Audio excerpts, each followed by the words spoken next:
Coming week's Parsha, Lech Lecha, we have the famous verse that Nefesh Yesha also Bechoron, that Avram, when he left, first to Akazdim, then Choron, he went to Choron, then Choron to Eretz Yisrael.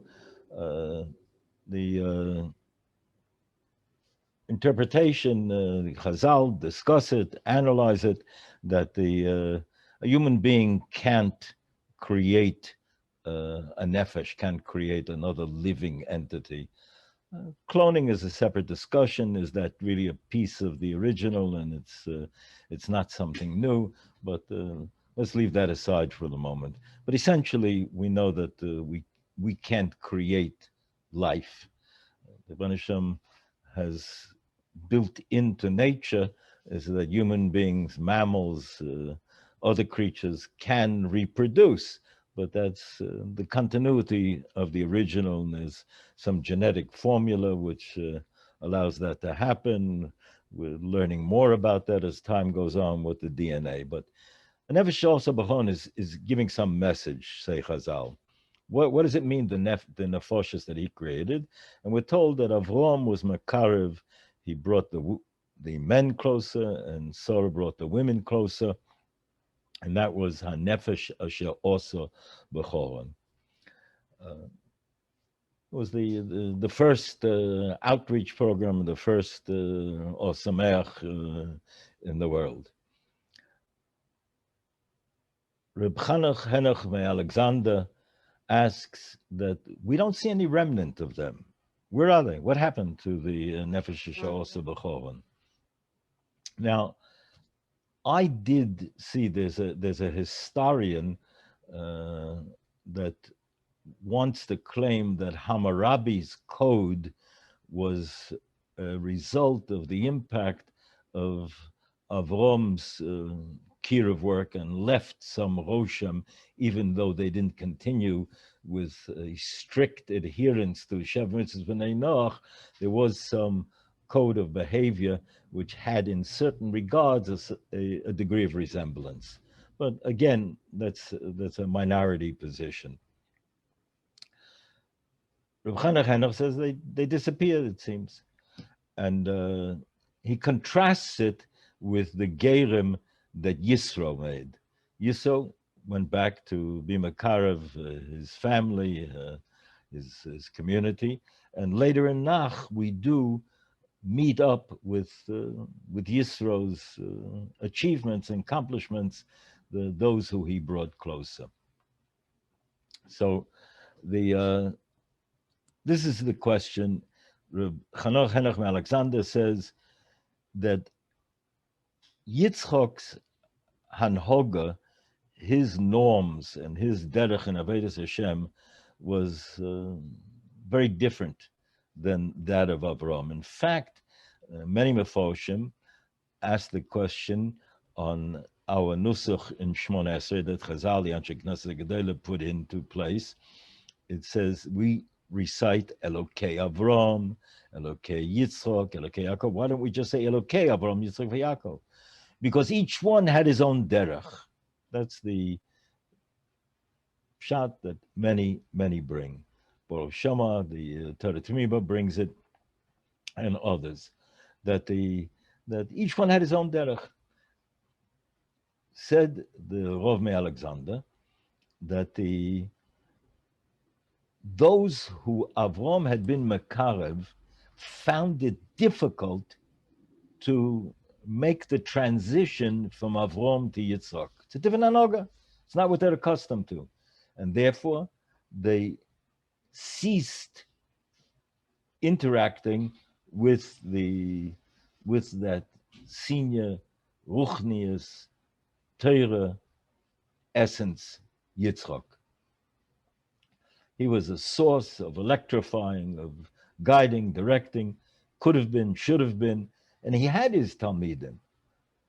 We'll come back to that in a moment. But those who had been close to Avram couldn't make the transition, could not make the transition with him, and they disappeared. So says the Reb Chanoch Henechmi Alexander. Question then we should ask is that the Ramban points out that by Avram we find a nefesh she'osa b'chon. He went out vayikra b'shem Hashem. He spoke to the universal community.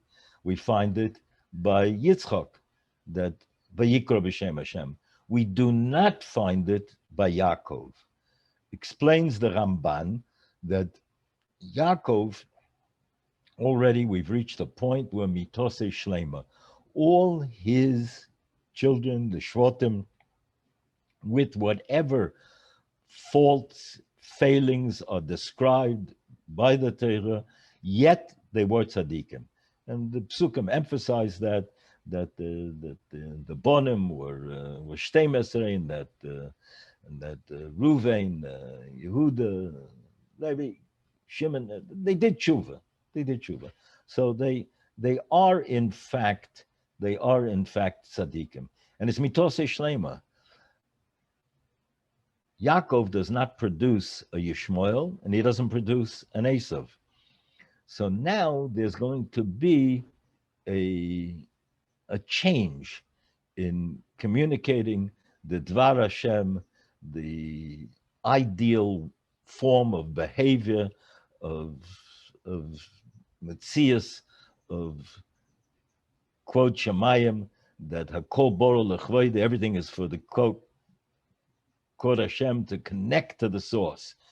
The Odom has been put here in order to connect with his source. What's his source? The Rebbeinu Shalom. It's not happenstance, it's not accidental, it's not random. The methodology of how the Rebbeinu Shalom chose, we have to study, we have to analyze. And the Rambam makes it clear that we can come to Avos Hashem through studying the Bria. Theoretically, somebody studying biology, chemistry, physics could come to Kvod Shemayim, Kiddush Hashem, and that will not happen unless it's being informed by Yiras Shemayim as a starting point. Then it can develop to Avos Hashem. Invariably, those who start just with the exploration for the sake of exploration, it's not going to work, most probably, to bring to Avos Hashem. We see it on the ground. The Rambam brings in the mitzvah of Avos Hashem one of the crucial features of Avos Hashem is my responsibility la'aveu al habriyos, to bring others to a recognition of Kvod Shemayim, Kiddush Hashem, the beauty, the grandeur, the magnificence of connecting to one's own source, to the Creator. The Rambam's point is that that'll be the measure, that'll be the litmus test. If I genuinely am an Oyev Hashem, it's intolerable for me that others should not share that Ava of the Rebbeinu Shalom. The Rambam says that if somebody has a beloved friend and he wants others to love that friend as well, Alachas kama v'kama, the Avinu Shebashamayim, that'll be the test. And if I find it tolerable, doesn't bother me all that much, that others are not Oyevei Hashem, then that means that there's something lacking in my Avos Hashem. So the point of Kiruv Vayikra b'Shem Hashem, that Avram did it directly to the non-Jewish world. Yitzchak did it directly to the non-Jewish world. And as the Ramban points out, Yaakov is not relinquishing that mandate, that responsibility. What Yaakov is doing is he's formulating a different methodology. The new methodology will be to perfect Klal Yisrael, and Klal Yisrael as a nation, they will then in turn demonstrate and prove to the universal community, prove by creating this model society that is going to work and is going to be a magnet. As, Rashi brings the Chazal that when the Beis Mikdash is up and running, the ideal will be that in Sefer Dvorim, Rashi describes that people will come to do by the bracha of Zvulun, people will come to do business with Zvulun, and once they are already at the shorefronts and the ports, in their mercantile transactions, interactions, they'll say, let's go visit Yerushalayim. We're here already. Let's see what these people are up to in Yerushalayim. And they'll be so taken with what they find in Yerushalayim, then that in itself, that experience will be so special, so unique, it'll win them over. So that will be the nation of Klal Yisrael is creating a working methodology. We've talked about this on Sukkot and talked about it in Bereshis, and that'll be the form. So it goes Avram, Yitzchak, and Yaakov, and there's a merger. L'chura, we should ask the question, according to the Ramban, based on what Henoch Alexander was asking, why don't we ask the question also, what happened to those that Yitzchak was Makarev? We don't see a remnant of them. Or do we? And what's the difference to Yisro's Gerim that he brought closer? Perhaps we might see in this that once Yaakov is on the scene, Yisro's Gerim are post Kabbalah HaTorah.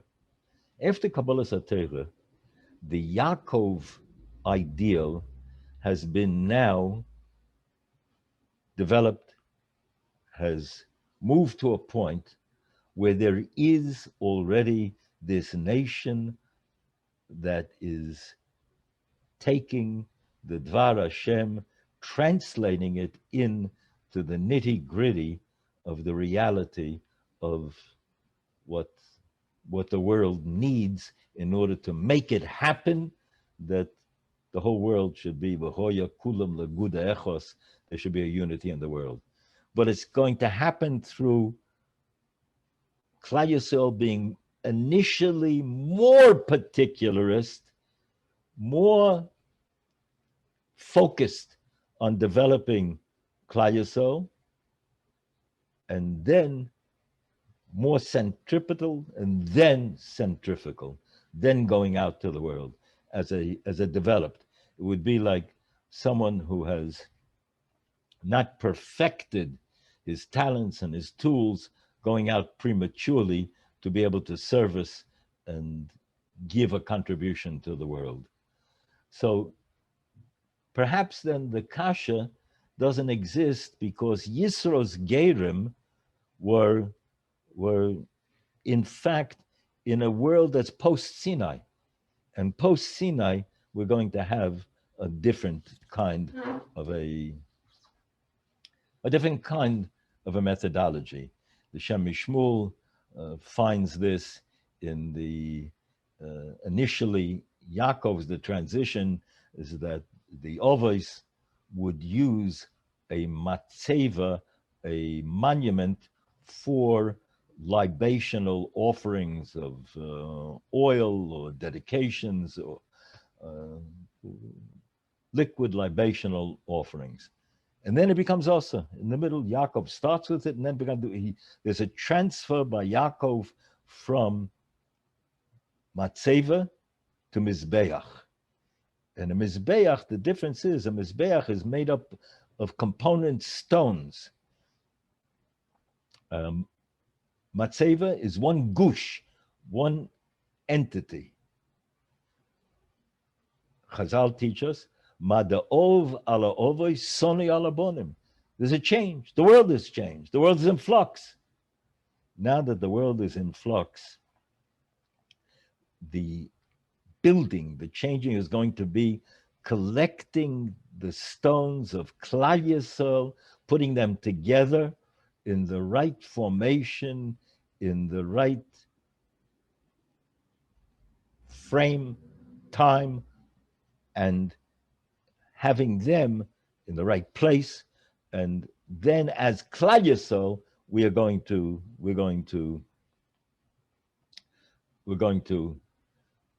perfect the world.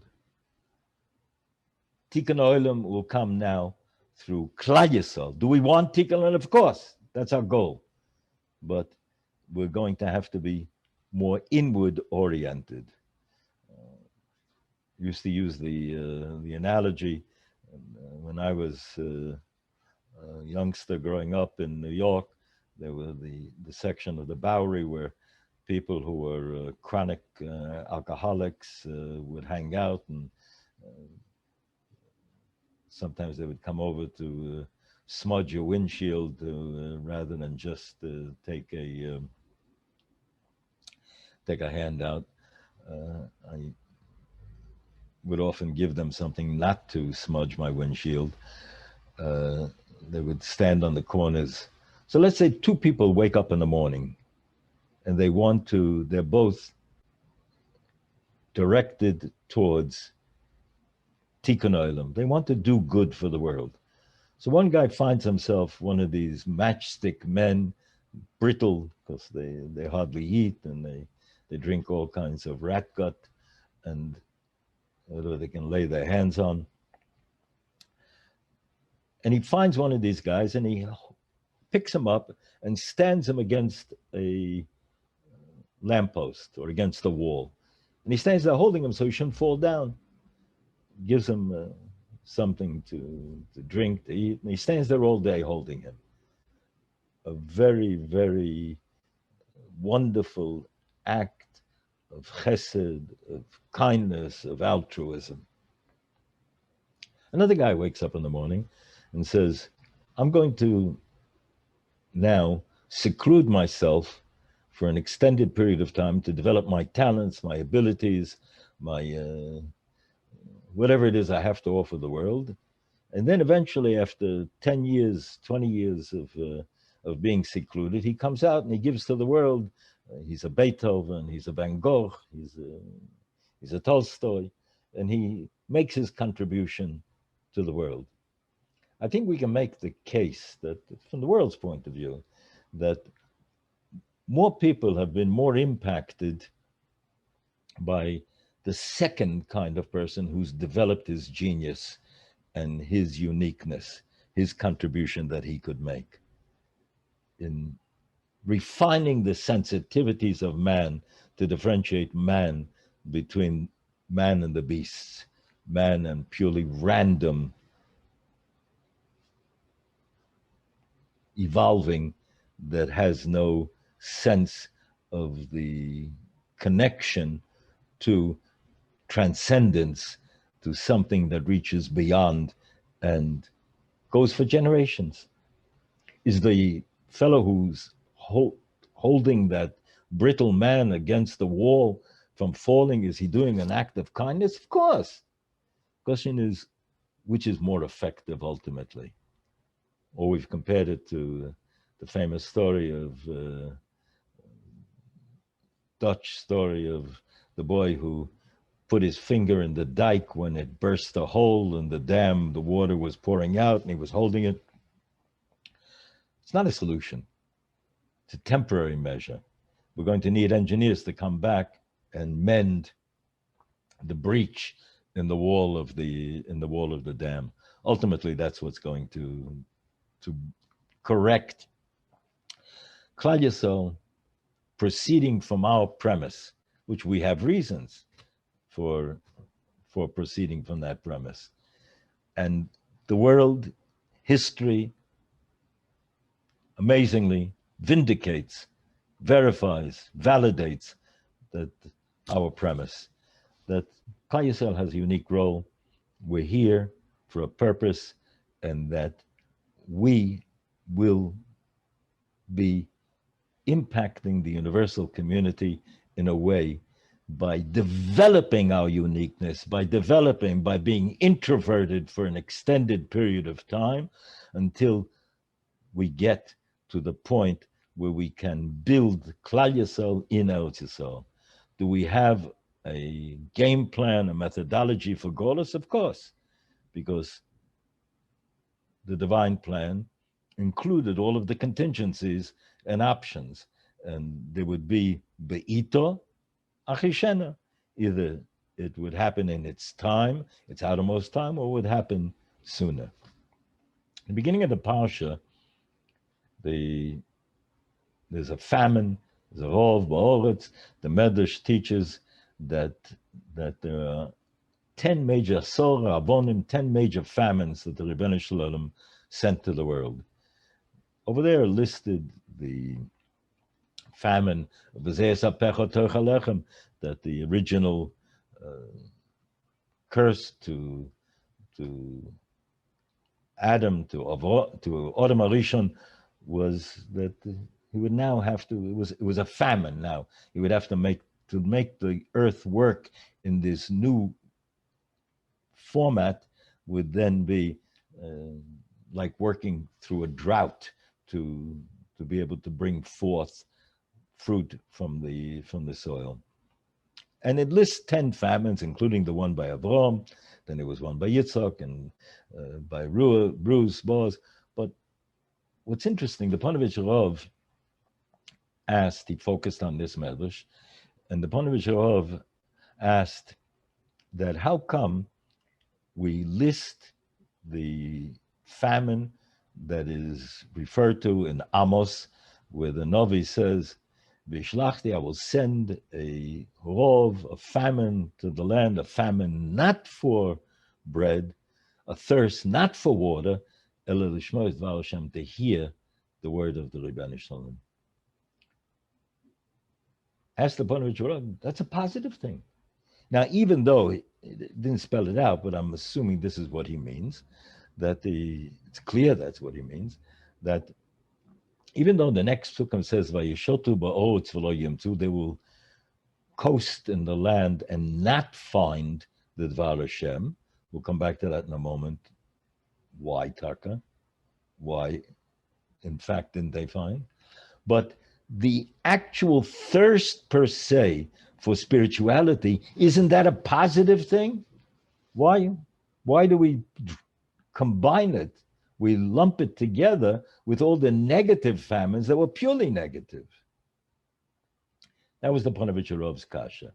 Answered the Panovich Rav, if anybody lo aleinu has ever been exposed to a famine, then he will find that people will be rummaging through the trash and picking up rinds and peels and chewing on them as if they're providing nourishment. They're so hungry. They lost their balance. They lost their critical faculties. Said the Panovich Rav, that'll be one of the hallmarks, one of the identifying features of Ikvisa, the Mashiach, the Messianic era.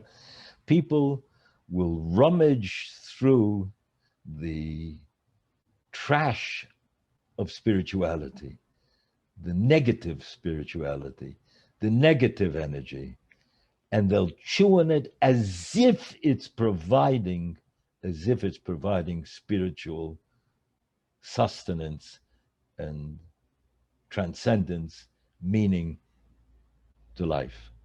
That is a klola, that's a curse. Today, right, the world abounds with all kinds of negative, falsified misrepresentations of the spiritual. We're aware of them, from Kabbalah centers for the people who are floating and drifting to all kinds of Avodah Zoras and apikusis and heretical acrobatics and gyrations that are more often than not worse than neutral. So said the Parched. So it's a negative, that being so hungry that one loses one's critical faculties.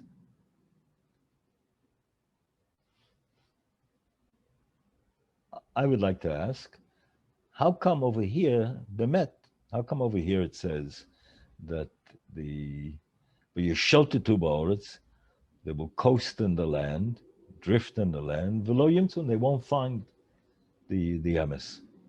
That's what Amos says. It's a prediction that they won't find it.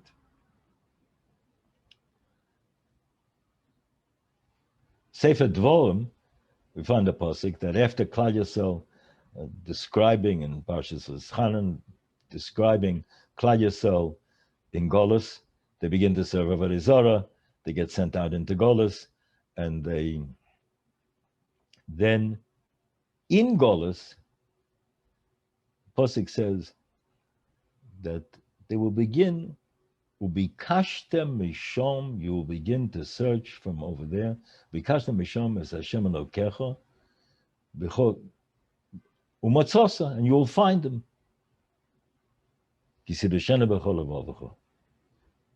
Now, how come over there it says umatzosa, you will find, and how the pasuk in Amos that we just quoted says v'lo yimtzu, they're not going to find. It's also interesting, the pasuk, the Meforshim take note of the fact that the pasuk starts in Loshen Rabim, will be kashtem, many will search, umatzosa, and is in the singular. So some interpret it, Nachlas Yaakov says that many will search, be kashtem, but only individuals will find. Sounds similar to Panovich Rav, perhaps. But what about those that do find? Why are they finding? And the others over there, it doesn't stipulate that there will be some that will find. The Chura, one could say that umatzosa, but there's a t'nai. There's a stipulation over there. It says, Ki sidreshenu bechol levovecha, you will search with your entire heart. The pasuk in Amos, when it says, V'yeshotetu ba'oretz, they will coast and drift in the land. We have that word. It appears when the Rebbeinu Shem sends the gift of the man min hashemayim. It says that V'yeshotu, they will coast. Rashi says to go out to collect the man. Rashi says lelo amal, without any effort, no investment of effort, without any investment of effort. That was the mile of the man. It was right there on the doorstep or close by, depending on the Dun and Bradstreet reading of the tzidkus of the individual. So it was either closer or further away. But it was there. There wasn't much of an effort. Yeshotu then means not to invest effort. That means that the psukim in Amos, that was how they were hungry and thirsty. Yeshotetu, they were coasting, they were drifting. They went to the mall. They were window shopping. They weren't there to buy, to invest, they didn't have skin in the game. They didn't have soul in the enterprise. They weren't being passionate about it. The measure will always be, you're willing to live with it. You're going to take it home and incorporate it into your life or not. Beis Halevi says that the difference between Luchos Rishonos and Luchos Shnios, Luchos Rishonos were outside of man, they were in the Oren. Luchos Shnios, as the Medrash teaches, that now there's going to be a Teresh Baal Peh, that whereas formerly by Luchos Rishonos, there was somehow, we see this in Sifrei Kodesh, that there was a light that emanated that informed us of what it is that we had to take from these words. The Teresh Baal Peh somehow leaped from the Oisius in another way, manner, or form, the light of it, the electricity of it, the energy of it, to inform us. Luchos Shnios is not like that. Luchos Shnios is going to be a Teresh Baal Peh. The Beis Halevi likens it to now the Sefer Torah is going to be written in a manner that man, Klal Yisrael, are being given the Torah. Goyim have rejected it. Man, it's like the cloth, the parchment now and the diyoi become one. The parchment becomes a cheftza, becomes an entity of kedusha be'etzem, and the Jew that is learning Torah Shebal Peh is now be'etzem, like the klaf. It's now being written into his guf, into his metzias, a new fusion of the physical, of the material world and the spiritual world in this new reality of Torah Shebal Peh, and being written into the klaf of the metzias, of the guf, of the body of the Jew. It's a new world. And then this Sefer Torah will then be the bridge. And perhaps that's why people coming to Ohr Somayach, some of us may have spoken about this, beginners, newcomers, usually the first culture shocks, one is the noise level in the Beis Medrash when they're taken in to the fee as per Ohr Somayach educational methodology and philosophy, as quickly as possible to expose the newcomer to text, to that this parchment, that his body should start becoming a klaf for the inscription of these ideas and ideals. It's a metzias. It doesn't happen through just considering it as a possibility. It happens through the reality. But Moshe Bezdin Zatzal at Yeshiva University used to say, university Judaic study programs talk about it. They teach about it. We teach it. That's what we're talking about. We're teaching it. We become it. It's another step. By teaching it, you become it. You become one with it. And then you can be the facilitator to bridge between the world and everything that's in the world, all of its resources, all of its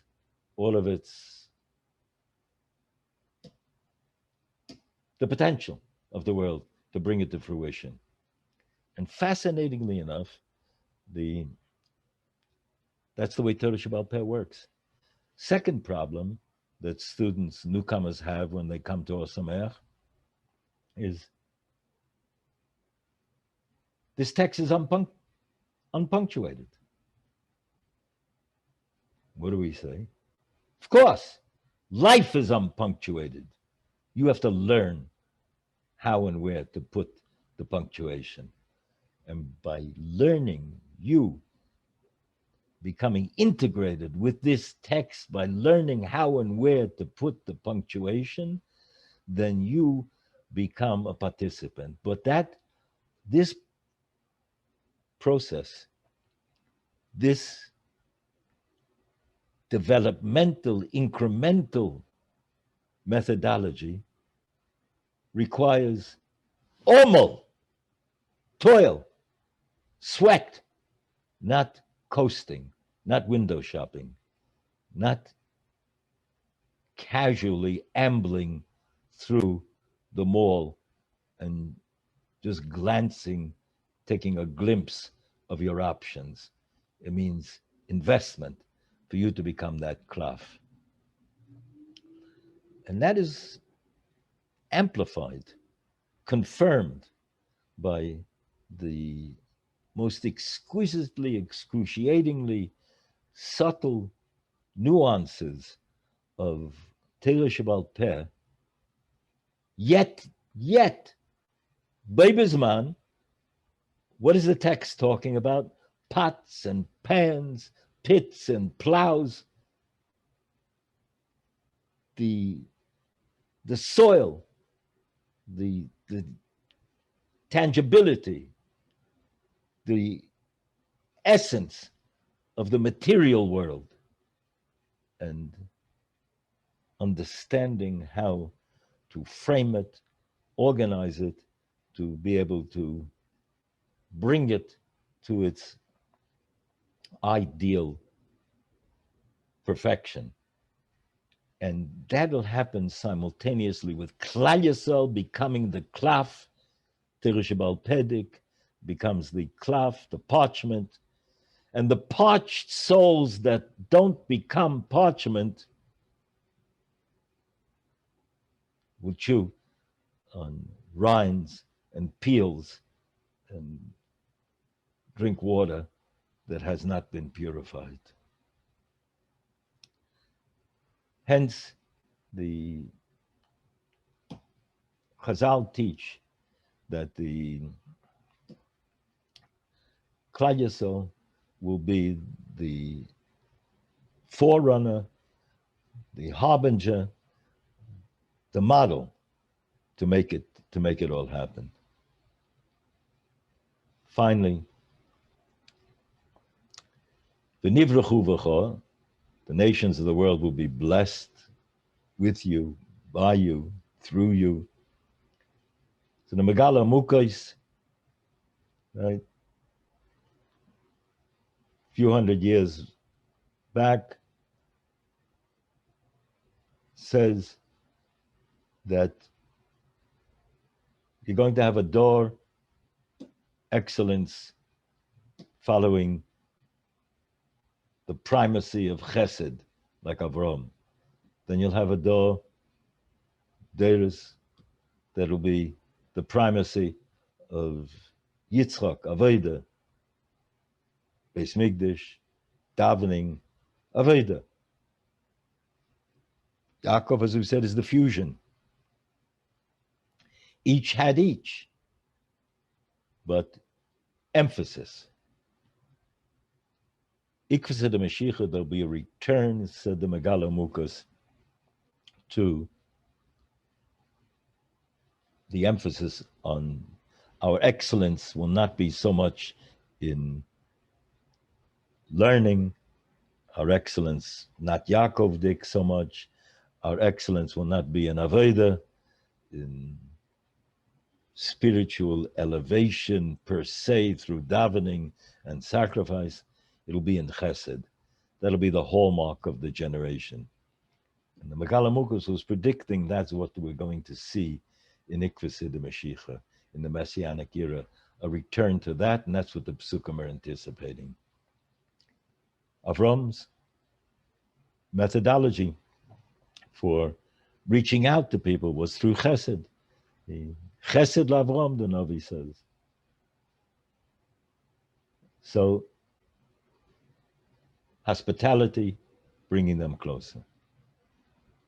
It is said over in the name of Reb Naftali Trop that there'll be the Mogen Avram, the close of the generations, that prediction, that prophecy will be a return to the status of Avram. Yaakov had a father, Yitzchak, that sent him to Cheder. Yitzchak had a father, Avram, that sent him to Cheder. Avram had to find the way himself. Ikvus in the Mashiach, it'll be a generation that'll be Avramdik. They'll have to find the way themselves. They'll be spiritually, culturally orphaned, and they'll have to reconnect and rebuild the history of who they are and their genealogy, their spiritual genealogy from within. And because it's a Dor of Chesed, we can link the two. People open up their homes for Shabbosim. People are Makarev, all the wonderful Kiruv outreach that goes on in the world. And that's Chesed, reaching out. And Ubechor Choisman, there'll be a close of that. During this period of time, the COVID period, there's an extraordinary amount of heroism by a lot of people, unsung heroes. Many of them not Shomer Mitzvahs in the conventional, normative way that is the ideal for the fulfillment of the neshama of the Jew. But the Rebbeinu Shem has given opportunities for so many Jews, so many non-Jews, to be able to help, do chesed to others. And perhaps it's a simon that the Rebbeinu Shem is sending messages to us. The difference is that when somebody does chesed as a one-off and it's not part of a comprehensive system, then it goes back to the brittle man on the Bowery that will destined, condemned to collapse. Doesn't go on further in his life, it doesn't go on further generations. For that, it needs the total global view of history, of where we came from, where are we going, and how does the present fit into that. Avram, Elokei Avram, Elokei Yitzchak, Elokei Yaakov. Shem Yiten, that we should be zeicher to find a connection to write on the parchment of the Metzias, of the actuality of our own persons, of our families, our communities, and that should be the statement, the beckoning, the magnet for so many parched souls to reconnect to that parchment. Yeshua Surafuas for all Klal Yisrael. Thank you.